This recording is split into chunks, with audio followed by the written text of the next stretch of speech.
Hi everyone. I have today someone extraordinary that who I just met, and I'm very excited to share a conversation with Rebecca Rose. Hi Rebecca, how are you?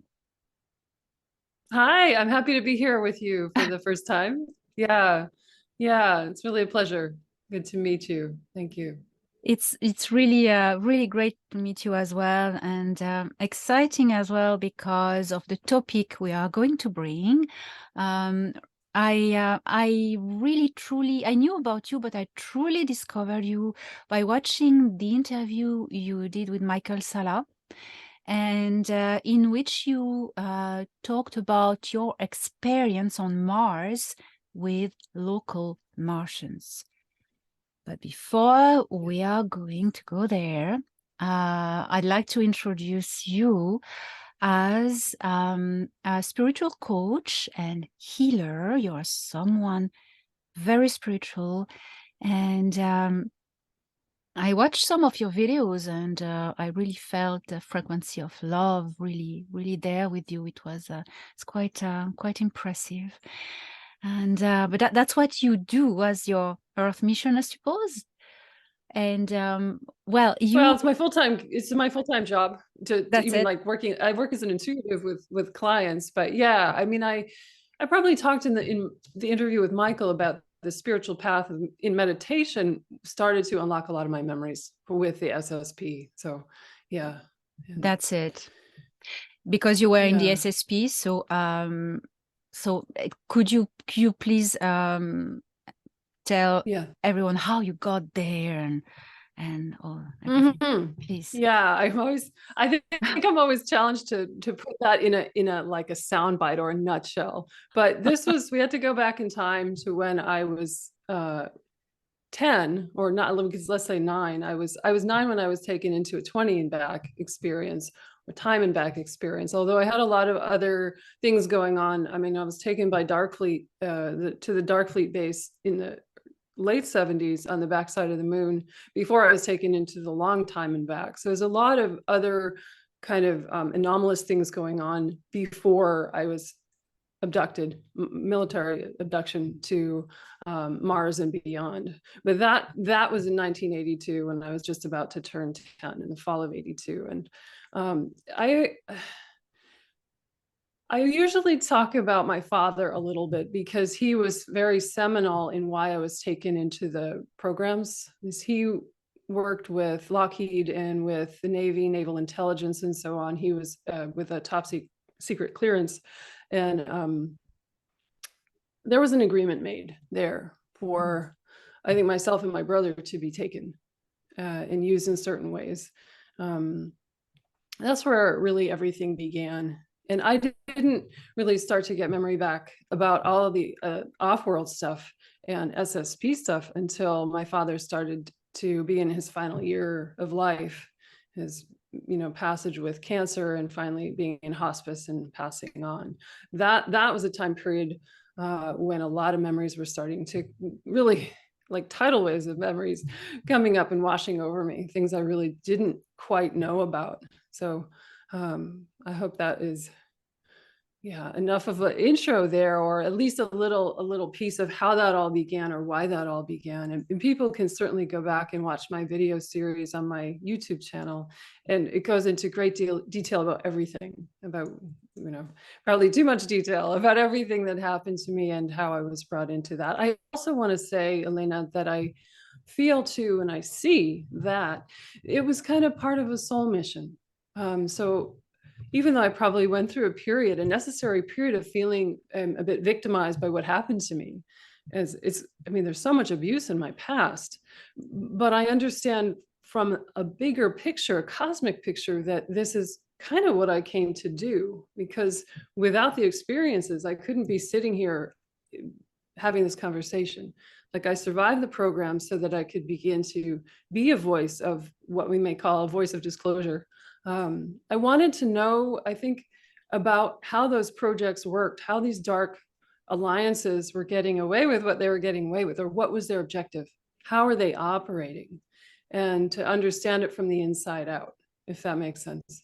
Yeah. So I really think in many ways I signed up to experience a lot of that, even though from a conventional standpoint, that might be difficult to hear, but I work in the Akashic records, right, with daily with my clients, and that we're always looking about at the journey of the soul over a lifetime or many lifetimes. Like, what was I trying to maybe learn about or resolve on some level for myself?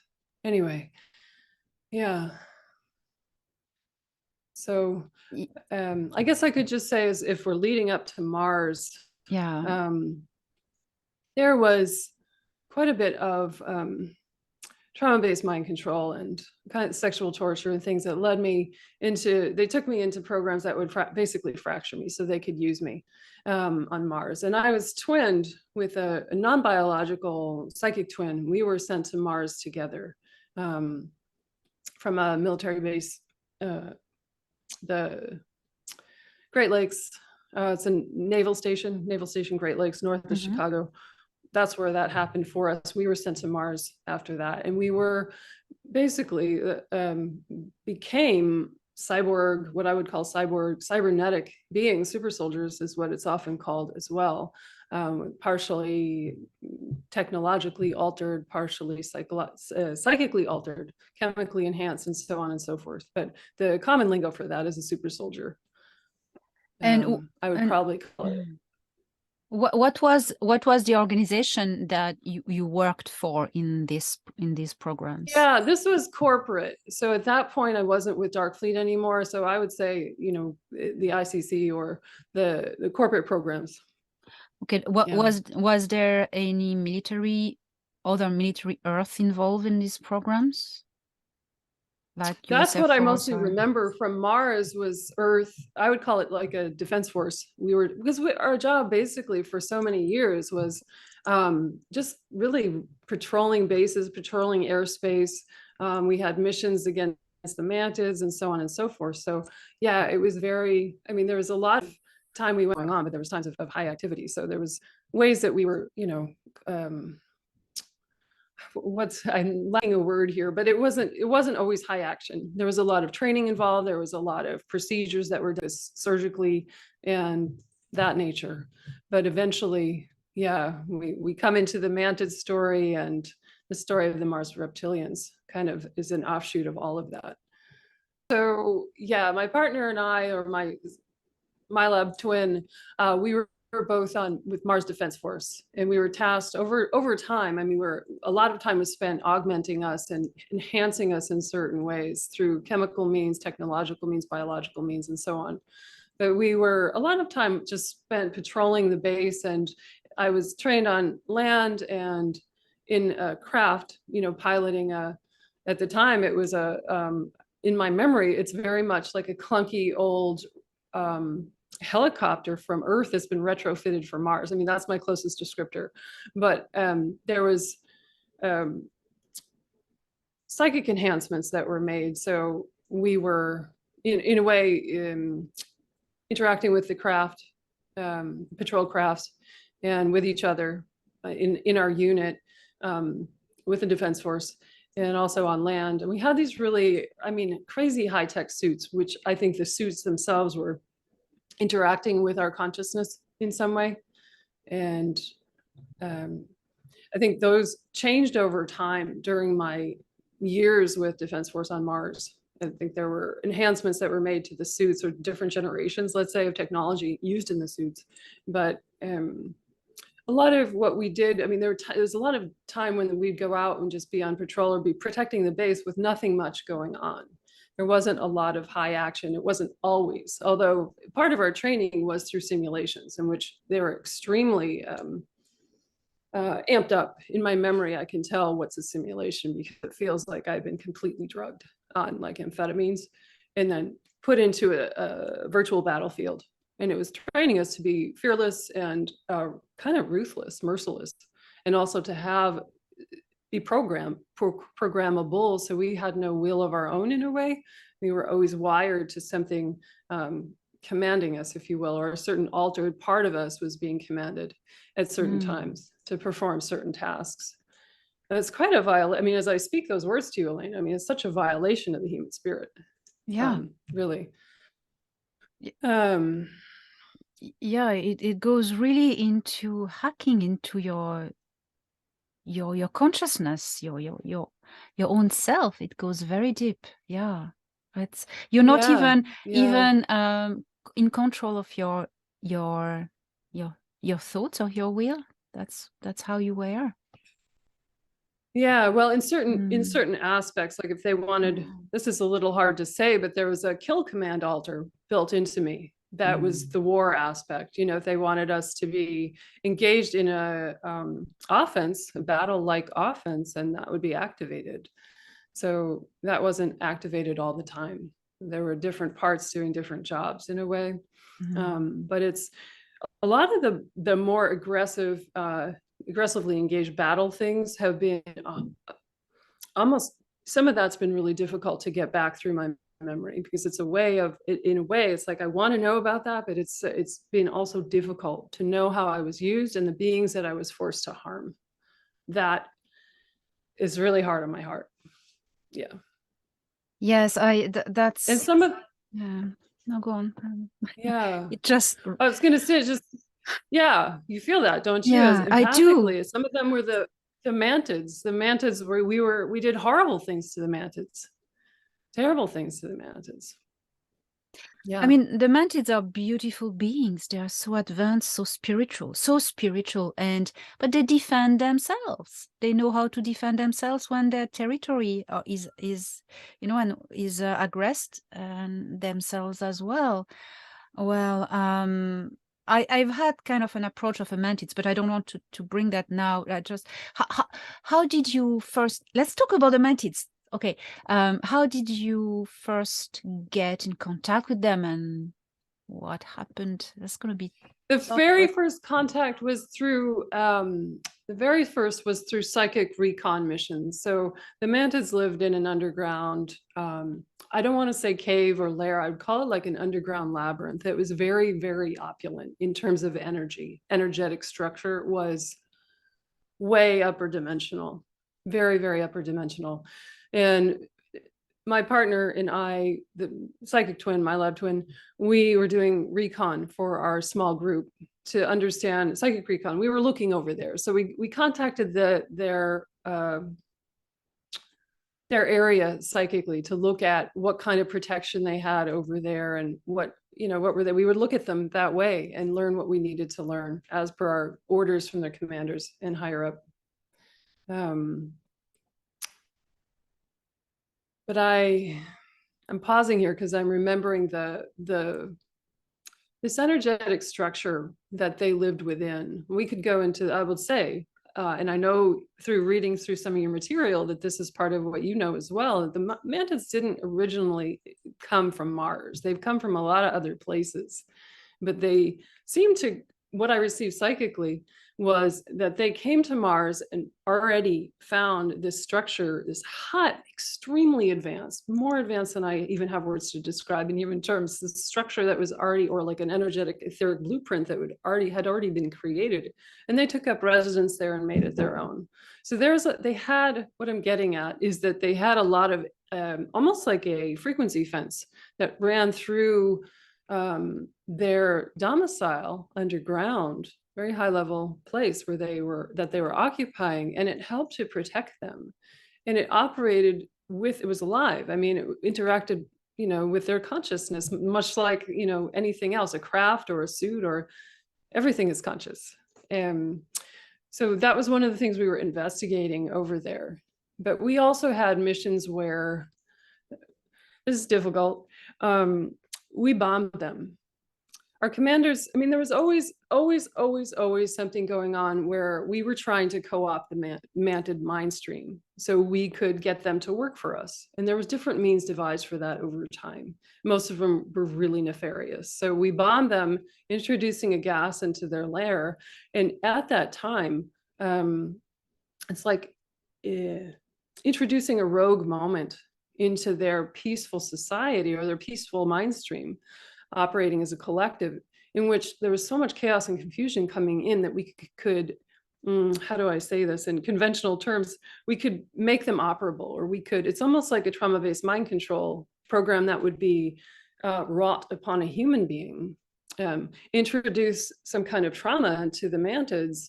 And in that time, it's almost like unlocking something within their consciousness so that they could be co-opted and aligned in a nefarious way with our wishes, so they could come over and work for us. I don't know if that makes sense, if I've articulated that properly, but I hope that is a little bit clear. Yes, would you say Yeah. that that was a frequency field that they would develop from their mind around their lair? Would it be something like this? Yeah, a little bit. The frequency fence seemed to already be there almost independently, but once they moved in, they could wed with the consciousness of the field, the energetics there, and work synergistically, like very much like the suit that I was wearing, let's say the combat suit. It's like you're interacting with something through the vehicle of consciousness and intention. So, yeah. From my our commanders. yeah, no, go on. Oh, go ahead. Sorry, Elena. No, Yeah. I know we have so many things that we want to share. It's I so know. corresponding to stuff we've both lived, and we actually yeah, gonna develop later. But we were both in the two different opposite sides, opposite camps in this war, and that's why it's interesting. My own interaction with mantids, I could feel this field that was, I met only one mantid on board a ship, and I was scared to approach it because I was so impressed. The mantid, maybe she was like 5 to 6 meters away from me in this laboratory room, and I sensed like a field that was coming from her consciousness. It was the extension of her consciousness as a field. And that was something like interdimensional. Like if I felt that if I was entering into her consciousness field or shield / field, I would get soaked into her somewhere. Does it make sense to you? Absolutely. And the mantids, all the mantids I've ever interacted with, they're such masters of frequency, and there's an elegance that they bring to everything that they're doing. They're very proficient at like the greatest delicate detailed things that they might do with their hands, or they're so there's a great sophistication that they bring to everything. And that's why they're at the base, they were working as, we enslaved them to work as technicians and surgeons and mechanics and so on, kind of thing. I do agree. I was reading through the notes you sent me, and you'd mentioned this too, that some of the lower groups kind of willingly seem to work for the Orion group or so. Is that correct? Yes. There are the Orion group. It's a tall grays, so they have small grays from normally Zeta Reticuli or Cygnus or other system to work for them, or they produce clones, and but there's also something I hadn't mentioned. There's I haven't been confronted to this type of case, but there are many scenarios of abductions by grays where there is a mantid on the ship, which is there for the surgical precise thing. So maybe they're probably enslaved also by these grays, to work in these programs. There's been, I feel the information I've received over time indicates that a lot of enslavement of the insectoids. I had some ant beings that were in some of my early childhood abductions, and it was the same thing. And that's not to say some of the lower, that some groups don't go willingly, but there's a lot more manipulation and, I would say, mind control of the insectoid races than maybe we realize, or at least from the information I have received and from my own experience. That's what I've noticed. Yeah. So I can understand for viewers that, they might be listening to me kind of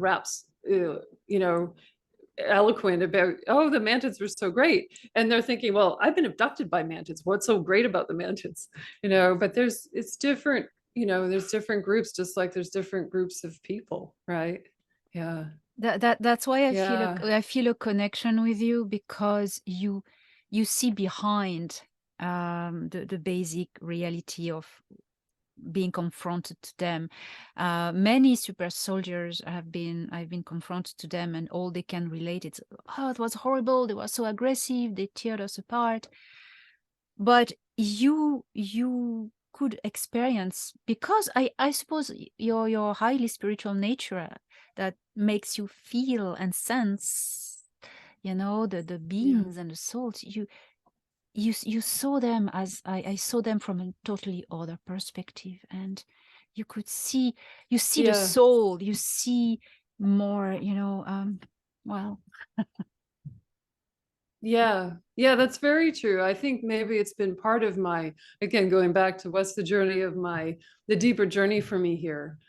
There's almost like a kind of cosmic command or a justice system in place. It's like maybe demanding or really inviting me strongly to get beyond a dualized view of it. Like all this race is bad and all this race is good. Kind of in the same paradigm as arising on our planet. We want to vilify this person or this group, and to get to a higher octave of Earth's expression and our own human expression. I know we're being called into moving beyond that.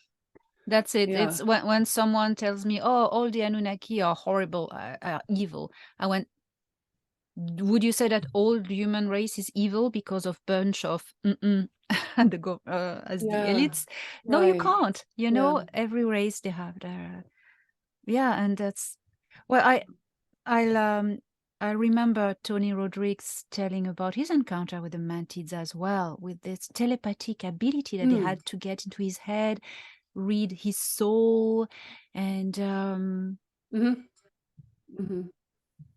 so you're, yeah, you must have felt really torn apart inside when you were bombing them, or you were just unconscious and under the programming at that I think time. at the time I was quite unconscious, because Yeah, we were, you're programmed not to, you don't go into that place. Where's the heart? The human heart is being dehumanized and stamped out in such a case as that. But it's more in the aftermath, years later, where I'm getting my memories back, or trying to, and I'm like, I don't know if I can look at this, because I know I am the aggressor. I know I'm doing very bad things.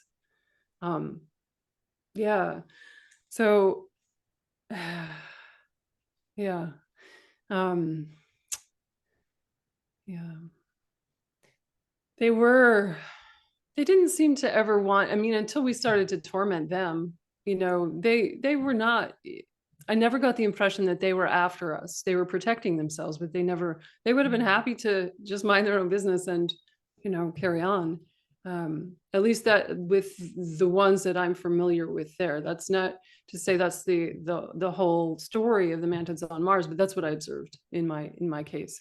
And they were very, very spiritual and very, I just did a big drawing of one, and it's very, almost like you can feel the human emotion within it. Maybe it's my conveyance to them of finding the soft place there of reconciliation, for harms done, maybe on both sides, making a bridge of it. But it was through the drawing I was able to connect through the field of consciousness of maybe the of this group as a yeah. whole, and learned a little bit more about their origin point. Again, them not being from there, and they have survived. The mantas as a whole seem to have survived cataclysm after cataclysm after cataclysm. Like they are such survivors, such survivors. Yeah. Maybe Yeah. it's makes me think about something I heard recently from my contact upstairs, as I say, that Mm.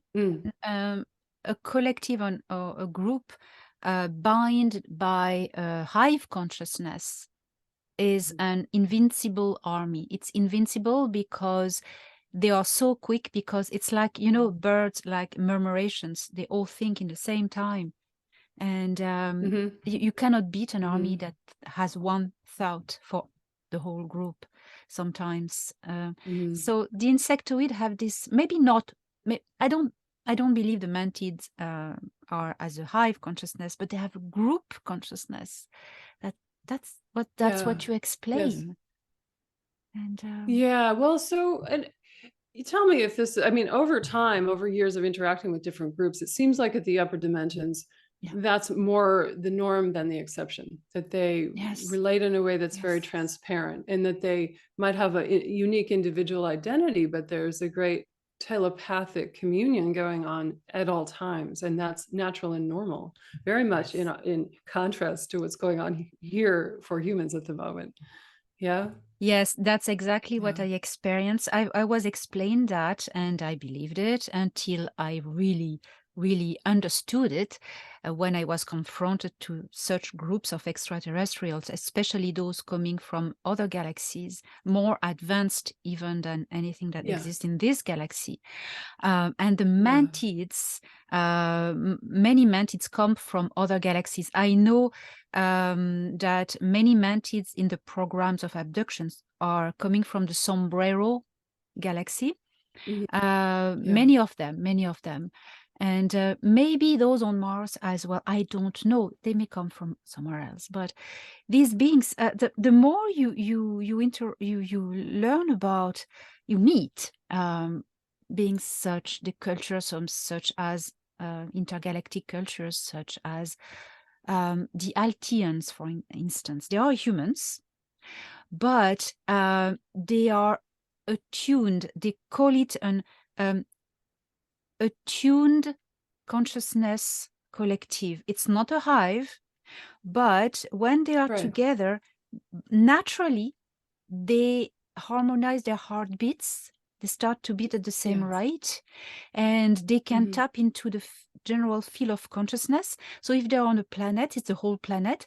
If a little group leaves the planet, after a certain distance, they separate from the collective, but they recreate a collective in their ship. And they are always bound Mhm. like this. Um, Mhm. is that what you experience with the mantids on Mars? Yes. Yeah, some version of that. Yes, absolutely. They were very much, they're so bonded together. I call it a unity consciousness That's or a it. unified Yeah. field of consciousness that Mm. connects them very much. And it's I mean it's again I would use the word very elegant and very upper dimensional. It's not like we've said, it's not like a hive mind, which we could think of No, other groups that are kind of that kind of has this quality of drones or um something not like the Borgs in not quite Star as Trek. Yeah. sophisticated. Yeah, Yeah. yeah, like yeah. Um, Mm. Trying to think if there's anything else of coming through about that at the moment. Um, the biggest, like the sort of dynamic between the base and them was always that at odds, always trying to, we used them as target practice and did, all these different kind of things to see how we could best try and control another race. It was like they were there and local so we could use the opportunity, for lack of a better term, Mm. to learn different manipulation tactics. This is It's quite low. It's, yeah. yes. I Um, hearing about what you say. Yeah, it makes sense to my part of the story, my side of the story. I was explained that the mantids are very territorial, extremely territorial with their territory, their physical, geographical territory, but also with humans. If you make friend with a mantid, you can't unfriend a mantid. It's for life, mhm, forever. mhm, Um, yeah. do you feel that as well about territory and stuff like that? Well, I don't know if I've had interactions with another mantis being who I would say it is a similar thing. They're very, yeah, like the friends for life thing. It's very, um, I would say devoted to their relationships or so. Yeah. Yeah, because And there's a I softness there. Yeah. Go ahead. no, I have a friend. He saved him. He rescued a mantid, and now this mantid is grateful to him, and that's for life. Yeah. He can't get Mhm, rid of her. mhm, It's like too much. mhm, mhm. Wow. Yeah. Yeah. Mm. Mm. Yeah, that's this extra dimensional capacity, the elegance. I saw the only mantid I saw, she was like moving like, very very elegant, very like a dancer nearly, and very quick. Mm, yeah, yeah. Yeah, I know in the first, like when my partner and I were doing the psychic recon in the early time there of looking over at the mantis, as I call it, a labyrinth. That's just my word for it. Um, they were tall and they seemed to be wearing almost a kind of garment. And these are who I would call the elders. That's again my language for it, for lack of common terms.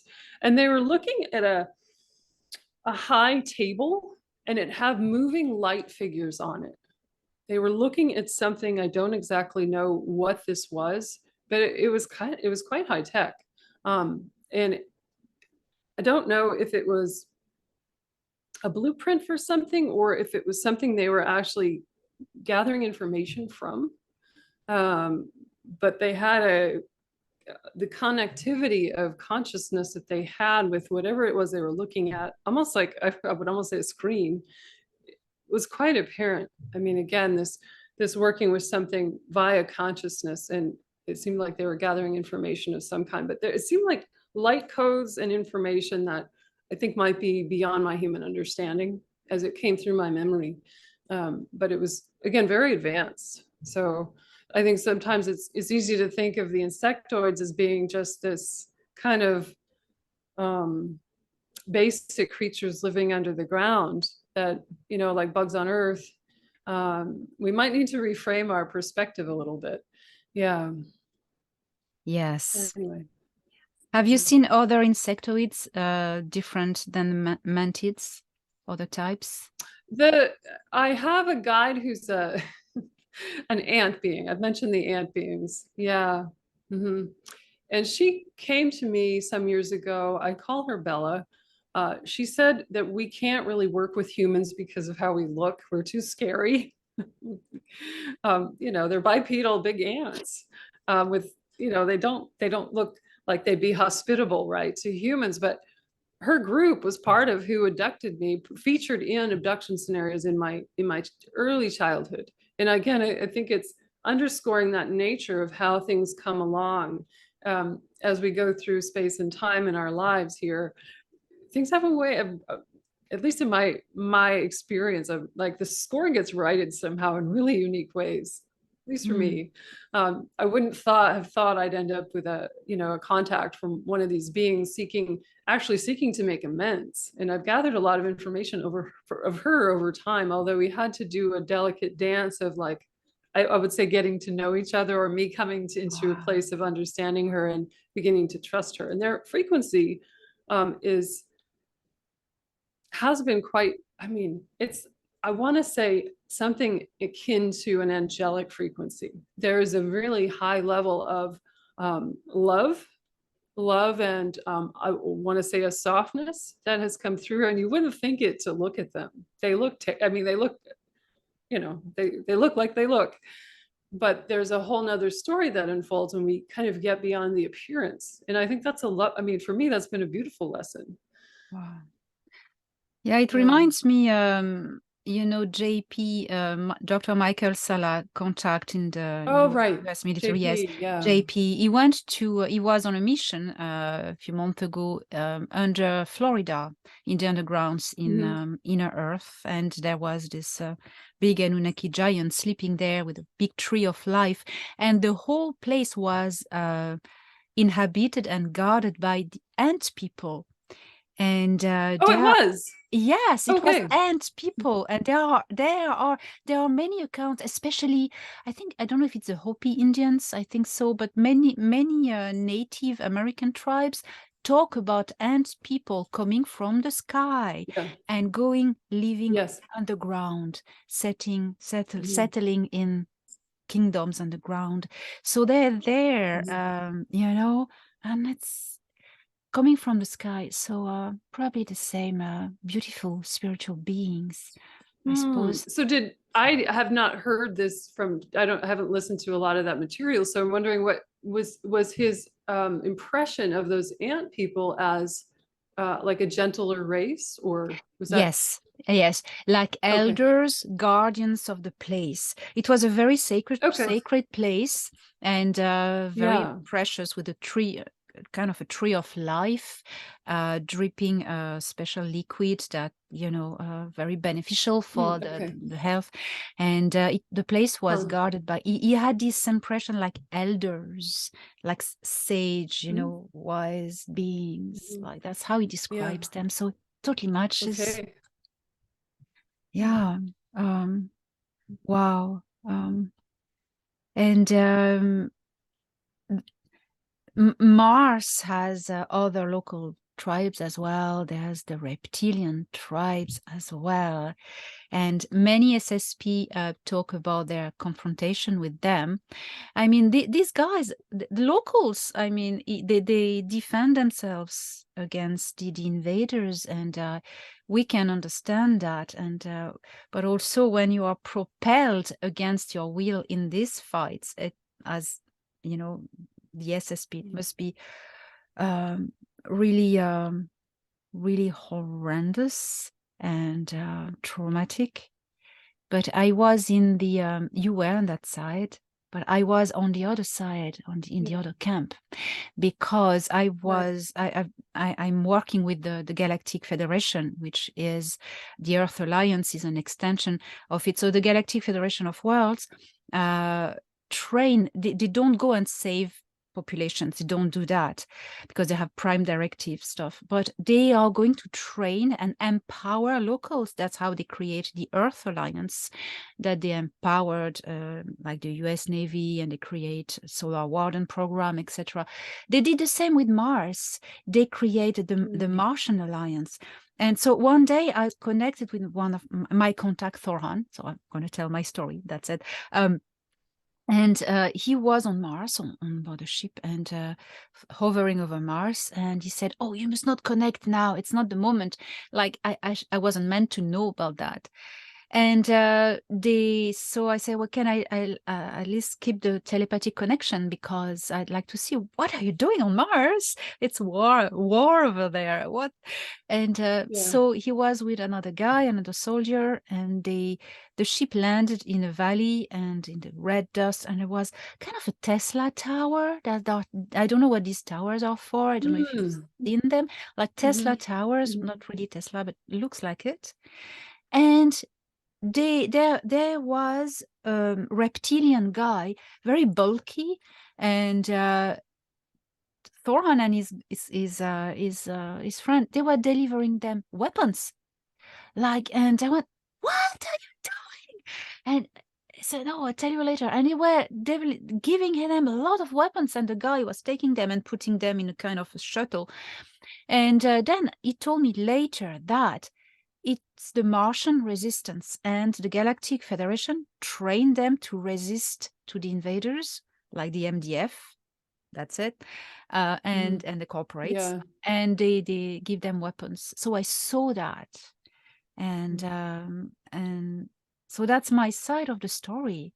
I was on the other side seeing that. Yeah. So what Yeah. now? Yeah, Yeah. I mean, it's fascinating. what's your yeah? You have Yeah, an amazing story with Martian reptilians. Now I am. I do. It's an Please, unusual story. And it's that's actually, come on. yeah, it's actually one of my better memories, even though it kind of didn't go so well at the end. But I will say that I was out on patrol in a solo craft, and I crashed. I actually think I was shot down, although I don't have clear memories of what happened there.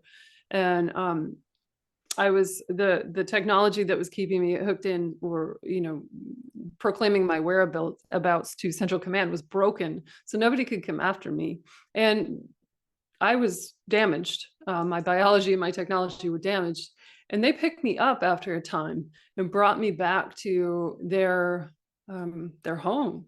I mean, which again, I was brought underground, and this race of beings, they were short reptilians, um, on bipedal, and this group, Elena, seemed to be dying out. So I don't know if I met like geographically isolated population that might have been a little different, like genetically similar, but geographically separate, maybe from the ones you witnessed. But they brought me back, and they were so spiritually evolved, even though they had regressed. Again, they had survived some kind of cataclysm. They had regressed sort of genetically, because did not seem like the group I was with was maybe 30 people. It was not very big, and they were not doing well as far as reproducing. And one of the reasons they picked me up was because they wanted to see, well, it came through in my memories as they wanted to inspect my soul. They were curious if I had a soul. But I think they wanted to know if I could be useful biologically or technically to them. They didn't have weapons the way we think of weapons. They didn't have craft. They didn't have tech the way we think of it. But they had an just beyond words kind of spiritual relationship with the planet Mars. So planets being alive and conscious, just like everything else. In the aftermath of whatever cataclysm they had survived on Mars, they had learned to survive via amplifying that connection with the planet, and they're being able to grow what they needed underground. There was water underground, there was light, there was something I could call as trees underground. And this was all created through spiritual relationship with the planet.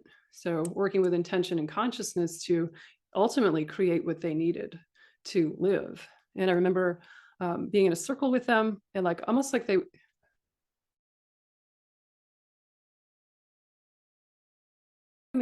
fed me. I remember eating some kind of vegetable kind of thing with them. And they were fascinating. They didn't have telepathy, so my communication with them was through other means, let's say. But they're some of the best memories, really, of feeling like I was welcomed into something that was a little warmer and safer than anything else I'd experienced in the programs with any other groups. I felt like something in me got to unwind.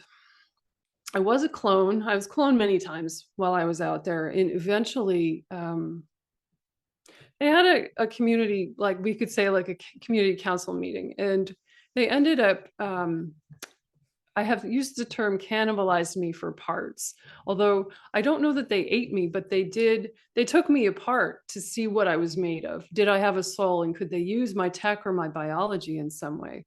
So I did not survive that. However, a different group would have been able to use, somebody who's more skilled in genetics would have been able to use my DNA and technology, reverse engineer the tech and get something out of it, but they were not able to do that.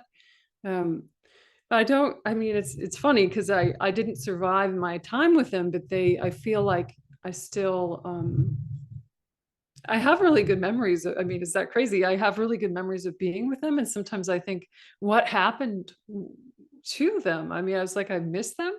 I don't know if that's a bit odd or off, but I think it was because there was a warmth that I experienced with them that was absolutely and utterly absent anywhere else in the programs. They had more of an alignment with what I'd call as human emotions. With some of the groups, like if you look at the Greys of the Draco, that is not usually evident, anything like that. And they were very, something in them was very sensitive, sensate, attuned. So again, I don't know if it might have been a geographically isolated group, because my sense of them was that they were not, I don't know if they were surviving. I don't know what you think of that, but yeah, if you have any thought on that. I hope they've done well for themselves. I don't know. They again seem like survivors, just like the mantas, that they survived chaos after chaos in their world and in their evolution, if you like. Yeah, I know Mars has gone through cataclysms in the past, and especially when the planet Maldek exploded, was blown up, you know. You can see the big scraping, like scars on the planet. Like the atmosphere must have been really scraped off the planet. I know. I mean, and this survived. And I like that you make the difference between them, these Martians, and the Draco reptilians. They are do you really Oh yeah, sense as well there are two different races? 100%. They're not anything. I've met Draco. I was owned by the Draco later on in the Kuiper Belt, and nothing even resonates there. They're not anything like the Draco. No, no, completely different. And No. even physically, what would you say differentiates them from the Draco? Yeah, well, so these reptilians on Mars were much shorter and rounder, a little bit stockier, and the Draco are tall and like muscularly ripped and very, you just look at them and they're potent. I mean, they're powerful. These little reptilians were like, I don't know. I mean, they're just not that way. They're very, I mean, their aspect or their visage is kind of humble. I mean, they're not like great, you know. I know you did do a drawing. I saw your Yeah. drawing of and they look, they're muscled and they're like warriors. Um, but still there's this entirely other energy. And Yes. also too, remember that we know this, the Draco have intense mind melding capacity. It's way beyond any kind of telepathy you could think of. This race didn't even have, I mean, as far as I was able to know or communicate with them, they didn't have any telepathic ability that I was aware of. Just a very different level of communion with energy and spirituality. And the Mars reptilians were highly advanced spiritually. The group that I met, and yeah, yeah, Yeah, yeah, that's I never met them physically myself. I just was shown them remotely. But the differences I sensed physically, yes, they look like reptilians when you see them, but when you see the Draco, you see, oh, they're reptilians. When you see the Martians, you see, oh, they're reptilian humans. yes, There was yes, yes. Thank you. They are. Mhm. reptilian Yeah, humans. when they first came into my memory field, I wrote it down in my journal as humanoid reptilians was what I had written down. Yeah. That's And it. that's very true. It's really interesting to have some corroboration or some overlap here in our information, because it's a bit helpful to know that, like, I don't know. Sometimes we all feel like when we're getting SSP memories back, it can feel overwhelming and kind of crazy.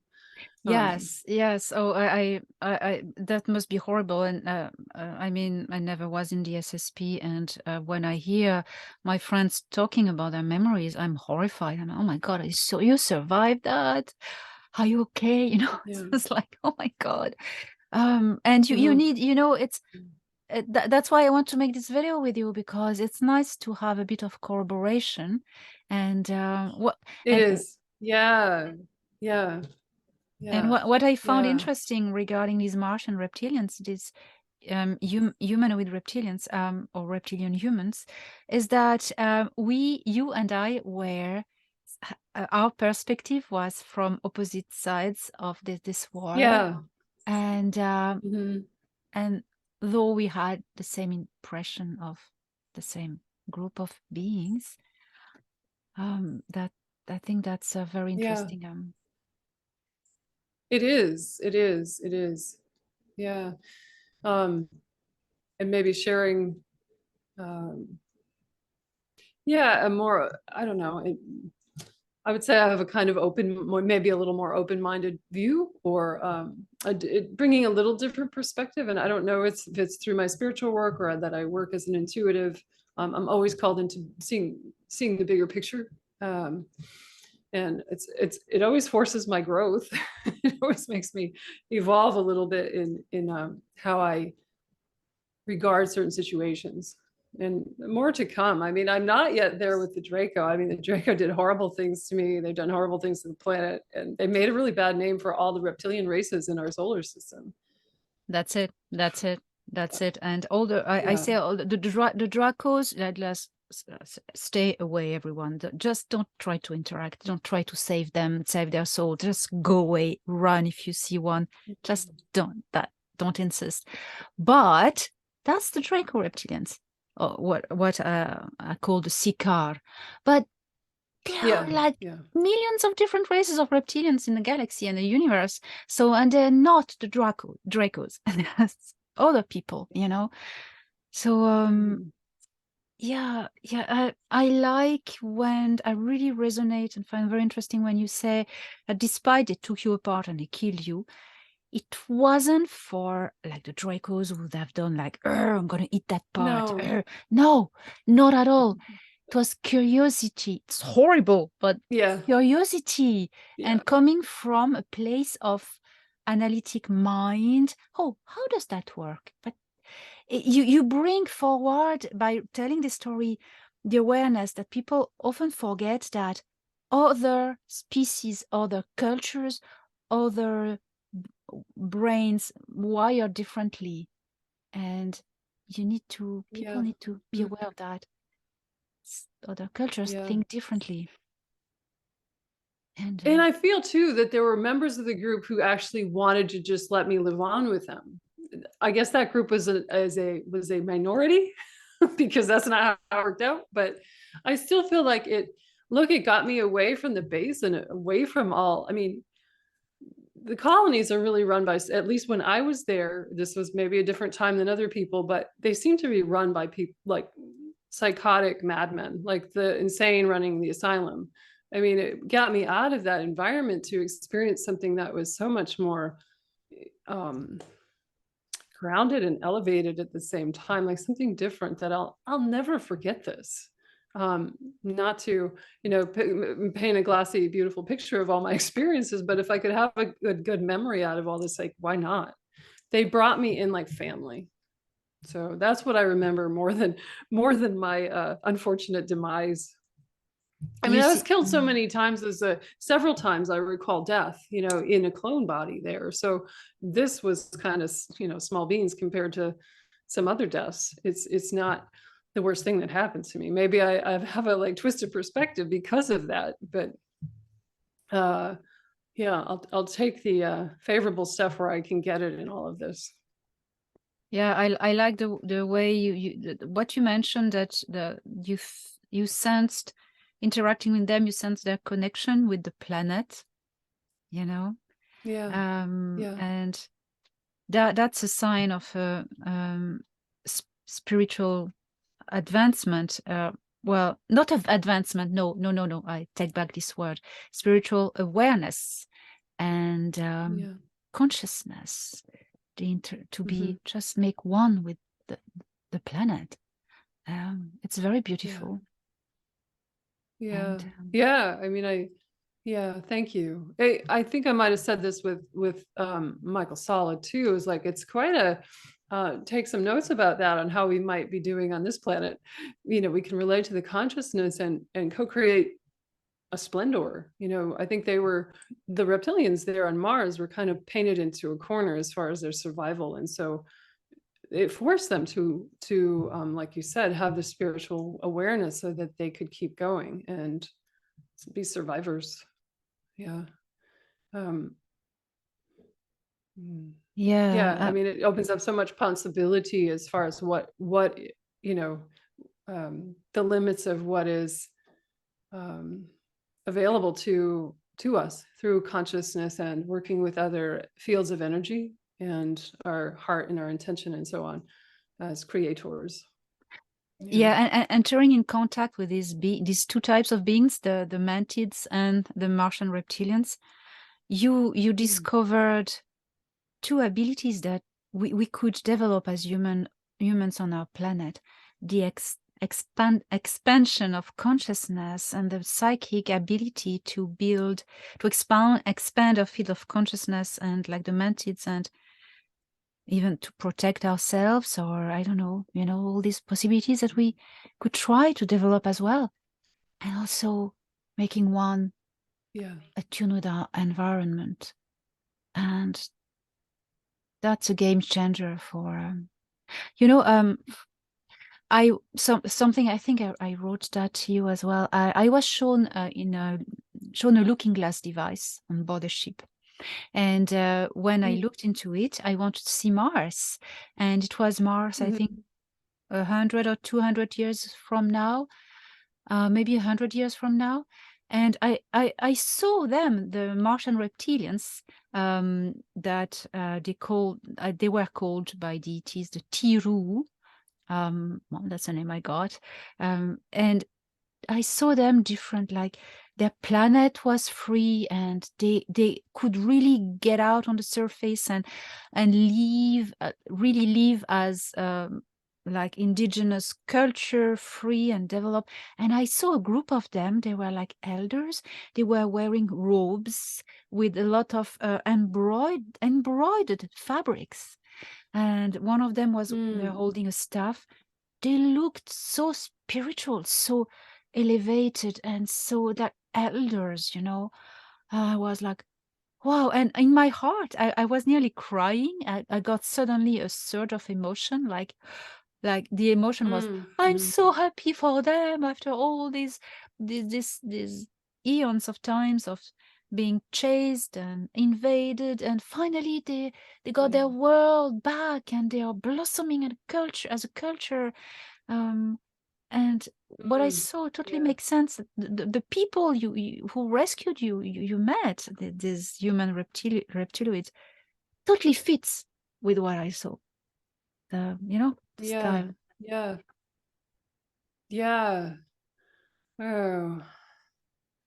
Yeah, it makes me curious about, yeah, it just makes me curious about the group that you, I don't know, how have the groups dispersed over time on Mars, and what's the difference between, like, when because I think this was, if we're talking about time, which is always slippery through the Yeah. quantum field and quantum kind of viewpoint, but would this have been recent, like the last couple of years that you saw this? Is that correct? Yes, Or yes.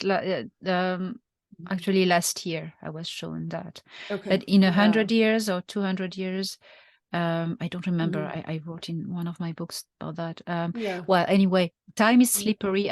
That's exactly the term. Yeah, very, so exactly the term. They would come from underground, from their hideouts, and they would develop and grow in numbers. They would breed. They wouldn't be mhm, exterminated and chased and hunted and exterminated anymore. And yeah, because yeah, they wouldn't have to defend themselves and train themselves in, Maki and guerrilla, and they could develop their spirituality. And the thing you said, yeah, being one with their planet, I felt that as well. They were like totally mhm, spiritual beings. The movie Avatar, this kind of thing. mhm, yeah, yeah, Mm. yeah. Saw that a long time ago. So what does it make you think? I think, Yeah.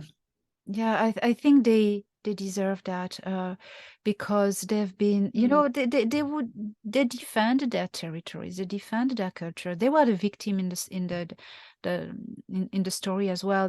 If they wouldn't go and attack people, they would just defend themselves. And so something happened when last year I heard that Aries Prime was liberated from the people who run the base, were like in the dark space program, the Nachtwaffen, the Dark Fleet. So, and then the local colons, there's so many people living in this base, they were temporarily displaced out of the base somewhere else and on board ships, to allow a certain amount of time when the locals, the reptilians and insectoid, would rush into the base. They were allowed to rush into the base and shout for victory, yeah, and then things would calm down, and there would be negotiations. But for the time when they would allow, to just as reward, allow them to rush into the base, nobody needed to be there for their safety because mhm, of how they mm, were. So that yeah. was interesting. What do you think about that? How does it resonate with you? How what was How the does it resonate with you? Do you think the people you met would Yeah. be able to fit to Oh, I that think behavior? so. Yeah. Yeah. Yeah. Yeah. Yeah. And again, I think changes in structure and intention and behavior a little bit over what we call time can also be taken into account there as well. Um, yeah, it's interesting because I don't have, we're talking, for me, we're talking about time in the programs, which is a little dated now, even though Earth time, if you look at a extraterrestrial being, they live so long. It's like it's a few Yeah. decades is a flash in the Yeah. pan. That's really nothing. It's not much Yeah. time, but um, I know for us, it seems like the space program, things have changed a lot over the years and things that are going on now, that weren't going on then. Yes, yes, Yeah. because I think all the people went in the 20 and back. Um, I think the period is over now because you all more or less have the same age. So I don't know. Mhm. What do you think? Yeah. Yeah. Maybe. Because yeah, you you were taken in the 70s or about that time, 80s, Yeah. Well, I was taken in 82 for all of this. So yeah, 40 years ago. 40 years ago. Yeah, that's it. So that would be, yes, that would be old now, finished. Yeah. Yeah. That's old, like ancient history. So yeah, that's old. Yeah. Yeah. And Mm. I mean, I've been very moved by your testimony with Michael Sala because that's a dimension I was the only one to explain that about these reptilians on Mars, that they were just spiritual people and normal people who try to defend themselves against occupation. And when you told your Yeah. experience, I went, wow, we need to share stuff. Yeah. Yeah. Yeah. I don't listen to a lot of other testimony or etc. And it's interesting to hear a little bit of overlap in like with what you shared. And Michael had said that was it Randy Kramer had been picked up by a reptilian group as well. I don't know about that, but that's really interesting. People who have run into these groups over time as well. Um, yeah. Yes, it's interesting to have like a middle ground perspective on these beings, that they were Hmm. not entirely like evil monsters attacking people, that maybe they Yeah. were, bringing this other truth, that is they were defending themselves, and also they had Hmm. different way of thinking, different frame of mind, and Yeah. it's very very important when you say that although they just dislocated you, it was horrible death, you Hmm. regret your time with them. You know, that's interesting because you saw something, you understood it. What? Yeah, yeah, I think, yeah, I mean, it was an important experience for me. And it came in through my memory so strong, it was really emotional. And I've had times since the memories came back of waking up in the night and just like crying because I want to know how they're doing. I mean, it seems nuts, but Yeah. um, there it is. I mean, there is something that spoke to me of all my experiences out there. This one is something about it that it really touched me in a better way than some of the other things. Um, yeah, it's memorable. Yeah. So, yeah. It's also, do you think that, okay, there's the fact that you sense their heart, their spirituality, their humanity, and Mhm. but Yeah. and there's also, you think, the fact that you are craving for it, being in the program. Yes, absolutely. Because everything we look at what's done in the programs to create the super soldier. I mean, it's 100% dehumanizing. It is at the most basic and most base um, level. it's really stripping us to the core of everything sacred to the human experience and inverting it and perverting it. And so maybe this was like allowing me to touch something that was more aligned with my natural essence. Yeah. Yeah, yeah, yeah, totally. And what, sorry, so I suppose you saw females and children when you were with them? I didn't see a lot of children there. And I feel like that has to do with whatever was going on for them genetically. It wasn't, yeah, there was some problem there. So I didn't, again, it felt like the race was not, at least this little subgroup was not progressing well in producing more of them, reproducing. But there was, yeah, there was a softness to the society. And of course, everybody, it was more of an egalitarian culture in which everybody, I mentioned that like the community meeting, that they had to decide my fate. Everybody would have a say. It wasn't like a, one patriarch or something that was deciding the outcome, but a sort of mutuality about it, or again, that word egalitarian quality to their group.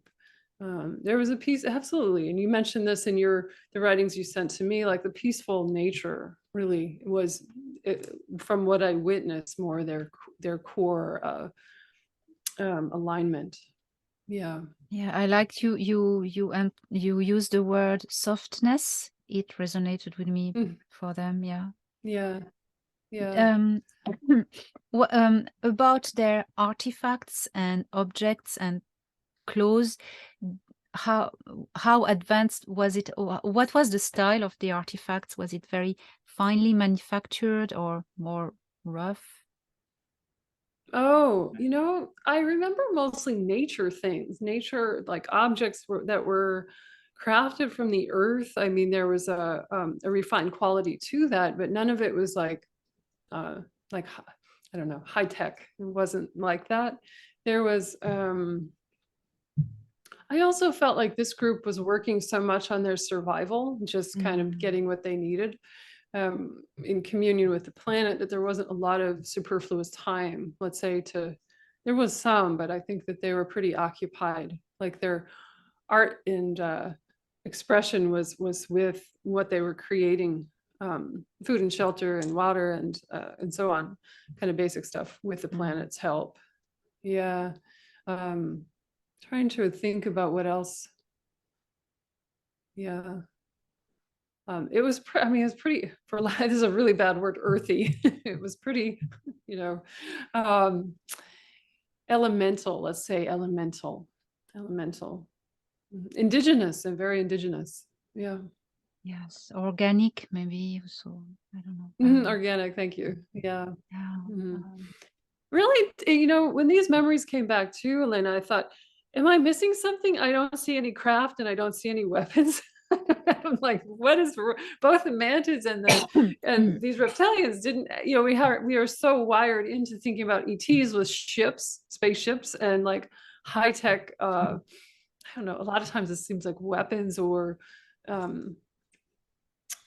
yeah, something along those lines. And this was like tipped everything on its head. It was so different. Yeah, some Yeah. civilizations just develop in a certain way and without technology, Yeah. well, so few, you know, Mhm. because they're very old, very ancient, and Mhm. oh, that's so interesting. Yeah, question I had, they fed you. What were you eating? You remember? Can you identify? Yeah, it was something, it was a green thing. It was like a vegetation thing that seemed like almost like, as I could call it, like a succulent. I don't know if that's exactly what it was, but it was like a chewy, wet on the inside kind of plant thing. I don't know what we would call it, but yeah, it wasn't a meat thing. It was vegetation. Mm. Yeah. It would resonate with me that they were kind of vegetarian because, but do you think they were carnivores, or what was your I think they impression? were opportunists. I think they would eat whatever. Yeah. I think they were not picky about what they would eat. No. Do you Yeah, think that? I think anything would go. Do you think Yeah. they ate you after they took you apart? I don't know. They You could don't have. know. I don't. That wasn't. So I'll just say that that hadn't. Even though I said they cannibalized me for parts, it was a figure of speech more than a literal recall. Mm. I don't remember them eating me. Maybe they did. Maybe they didn't. Yeah. I think they wanted to more kind of do a. Uh, this sounds quite bad, like an autopsy, or to dig. You know, take me apart. Like Yeah. what is she made of? And the this has come back again and again through the memories. Like they wanted to know if I had a soul, because obviously I'm sitting there and I'm part machine. Like, do I have any? Is there a soul? And that is sort of in alignment with what we would think of with a spiritual culture. There's lots of beings running around there that don't, you know, that are hybrids or experimental beings, clones, and cybernetic Mm. beings that are not necessarily sold in the way that we would normally think of. But I think they wanted to, I'm sure they took me apart. My biology and otherwise was taken apart to the most minute level. Mm. Yeah. Yeah, you know, we can be, some people can be horrified hearing this story, but what do we do on Earth when we find an ET from a crash, UFO crash? It's gonna be taken to a hangar and taken apart, opened, and Yeah. you know, and how does that work? And we do the same, Yeah. even if we call ourselves civilized, you know. Um, you know, Well, even yeah. And it seemed too that they had been so isolated, almost like a, you know, a bush tribe somewhere that's never seen humans. Like they seemed to yeah. make a kind of poor Earth analogy. They had not seen anything like me ever, ever. Ah, that's why. So Yeah. it was like, what are you? We don't even know what to make of you. You're definitely not one of us. So in a way, I mean, could it have been a brave thing that they took me in? Like they didn't know what I was going to do. Yes. Yes, Um, and they fed you, and yeah. You know how long did you yeah. stay with them? Remember? I was with them for a while. I mean, I was surprised nobody came looking for me because I mean, think about I don't actually know how many days or weeks it was, or maybe a couple months before this was all said and done. But I was surprised that they didn't from the base ever find me or come looking. Because if you think about this, we are weaponized assets as super soldiers. They have spent years and a lot of money developing us to this very refined outcome. They don't want to lose us, even though they Mm. could clone us and all of that. You know, there was a certain value attached to us. So Mm. don't know what happened after I did not return. Question that just comes now to my mind. So you're killed, and how does your consciousness mm, goes back to a new body, or how did that work? You, It seemed like it was going into something that was almost like I feel it as though in stasis or held in a kind of suspension somewhere. I don't know how to quite articulate that in linear oh, language, but it would migrate back to like the original form. okay. Um, Yeah, got that. that was kept out there somewhere. But, and I think I described this with the video with Sala, of migrating. I was killed by one of the big spiders on Mars. Mm. And I remember very well that death and not knowing, because my body wouldn't move and I was face down in the sand. But my consciousness was like where I have recall of the moment where didn't quite know yet where to go. And it was a sad kind of a sad feeling of that. I don't know. I'm so displaced and I don't know where I'm supposed to head. I mean, yeah, yeah, but those are great questions. You know, how does it, where is it going back? Where's the consciousness going back to? And they always seem like they had a clone that would be, I want to say at the ready, that were available, you know. Well, that makes sense to me, because so your original body with your consciousness would be kept as well, in a jail, in a pod, and your consciousness would be transferred to a clone. And then no matter if the clone dies, your consciousness is back, and they put you in a new clone. And then they don't lose soldiers, because you, every time your consciousness goes back to the pod, and they make another one, another clone. It's not like sending people, original bodies, original people to the battlefield. They're dead and they're gone, and it's a loss. And obviously, every asset is money. Every person was had a cost, Yeah. I suppose. You think? Yeah, the thing with consciousness and clones, it's like we said about time, it's a little slippery. It's hard for my human mind to wrap itself around that whole thing, because it's such an anomaly. It's such an aberration, really, of what was kind of we were designed for. I don't know that we were designed to be cloned and all of that. But through higher technology, I mean, it's all been made possible. Yeah. Yeah. Well, I'm really, really, really thrilled and delighted that we could share this conversation to the public. I'll put it out in the public about these Martian reptilians, because, you know, I was shocked when I saw Thorhan, my contact, delivering weapons to these reptilians on Mars, as I knew that my friends in the SSP, they were fighting them. So why does the Federation empowers these guys? And I was shocked. And then I was explained, I was thinking, I'm not going to tell that to anyone, because it's like, oh my God, that's shocking. And then I knew why. Oh no, but they're actually the victims, I was explained. They are the original Martians, and they're invaded. And okay, so I wrote that in my book. I delivered information. And then I heard you. I went, yes. She says she's corroborating this. You know, it was it's interesting.